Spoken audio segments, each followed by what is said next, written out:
What we're going to do?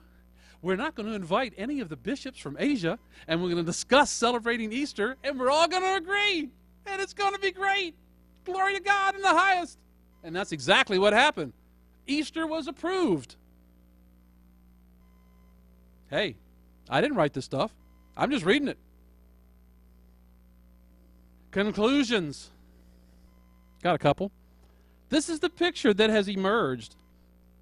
The apostles set up the feast calendar. We got Colossians 2, which supports that Paul was rebuking people for interfering with the feasting of the Gentiles. 1 Corinthians 5, keep the feast. Mark equals the fulfillment of the prophecy given to Moses in Deuteronomy 18 to correspond with whatever he says you must do. There it is. Then we have the problem of the Amidah. It wasn't a big problem, but it was a little problem. And I'm not going to tell you who these people were that were being addressed. I'm just going to tell you they were keeping Torah and they were maintaining the testimony of Yeshua. You figure out who that is. We got Clement in Rome. Rome still in the fold. We got this revolt. You know, I used to have a problem with this revolt. Now I got a more problem with this revolt because this caused us a lot of problems. No more Jewish leadership in Jerusalem church, which leads to what? Removal of Torah and power transfer to Rome. This is what has cost us. I want to put that quote back up again. The Jewish bishops received the knowledge of Christ in purity. They were approved by those who were able to judge of such matters and were deemed worthy of the episcopate. So what happened to those that followed them that did away with everything? My question still stands. So, where are we? Well, we've already done Galatians 4 and 5. We did Romans 10. We did Colossians 2.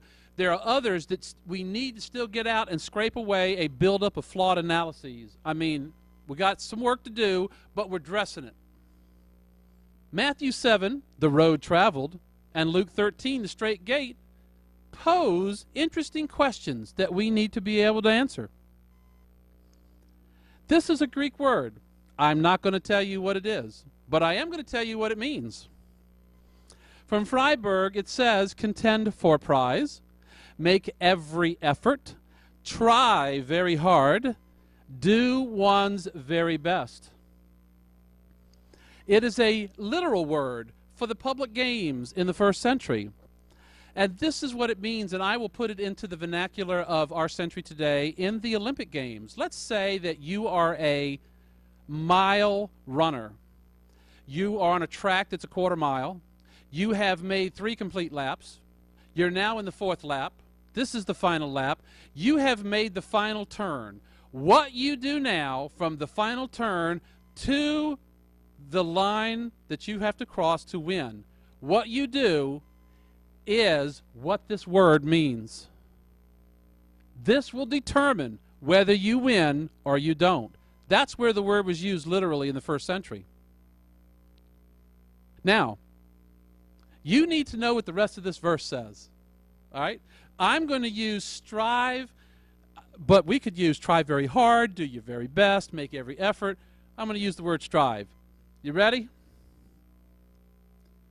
Oh, I'm sorry. I just repeated this just so we could have it in our mind. Strive to enter in at the strait gate, for many, I say unto you, will seek to enter in and will not be able. Wow. Make every effort to enter in at the strait gate. Spare no expense to enter in at the strait gate. Many want to get into the strait gate, but they won't be able to. What's the verse before this? This is Luke 13:24. What's 23? They said unto him, Lord, are there few that be saved? And he said, strive to enter in at the strait gate, for many will seek to enter and will not be able. So, you know, this kind of like begs the question, doesn't it? Why can't they get in? Why ain't they able? Verse 27 answers that.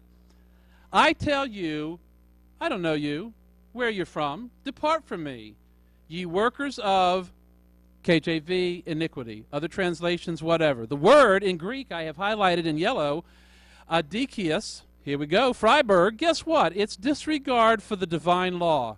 Oh, there's a shocker. And the correlation, anomos, Greek word. A means no. Rest of the word spelled out, N-O-M-I-A, or N-O-M. Sometimes it's nomia, sometimes it's nomos, depending, it would be M-O-S, but there it is, N-O-M-I-A. All right, let's move now to the road traveled. Let's start with the straight gate, though. 13. Enter ye in at the straight gate. Sounds like it could be talking about the same thing. Wide is the gate, broad is the way that leadeth to destruction, and many there be which go in thereat. Obviously, that's KJV. Because straight is the gate, and narrow is the way which leadeth into life, and few there be that find it. Gosh, this sounds like a parallel passage, doesn't it? Oh, pretty close. Now, let's move to 21. Not everyone that says to me, Lord, Lord, will enter the kingdom of heaven, but he that doeth the will of my Father. Really? The will of my Father? Oh, the one who does not keep my instructions continues to not love me, and the instruction which you hear is not mine, but the Father's who sent me. Yeshua said this. He didn't do this on his own. Everything he said came from the Father. So we have to do the will of the Father, which is in heaven. Continuing to 22. Many will say to me in that day, Lord, Lord, have we not prophesied in the name, cast out devils, done many wonderful works? Sounds like to me power gifts, rockin'. They were rejected for one reason. What is the reason they're rejected? I never knew you. Anomos. Let's go to Freiburg. That which is contrary to what the law requires. Another shocker in definition. Now, what should we do if we are concerned? Paul gives us the answer. Examine yourselves to determine if you are in the faith. Now, what do we know from Revelation? The saints keep the commandments of God. Well, that's what he said we have to do. And possess the witness of Yeshua. You find that in two places. How? Check out your road. It's very simple. Look around where you are. Got a lot of people? Road kind of wide, kind of look like rush hour on Friday afternoon on a holiday weekend? Might be the wrong road. The text says, few there be that find it. Are you in the few or are you in the many? If your road looks wide and it looks like a lot of people are going down that road, you might want to just take Paul up on his suggestion in 2 Corinthians 13:5, examine yourselves to determine if you're in the faith. 1 Thessalonians 5:21, test everything, grasp a hold of that which is true. This is what is being recommended. What road are you on? Take a look around and then make a decision. The time is coming. You still can make a decision, but eventually the time will end. Are you ready to enforce Torah today? Have you even read it? Something to consider. I leave it with you. Thank you.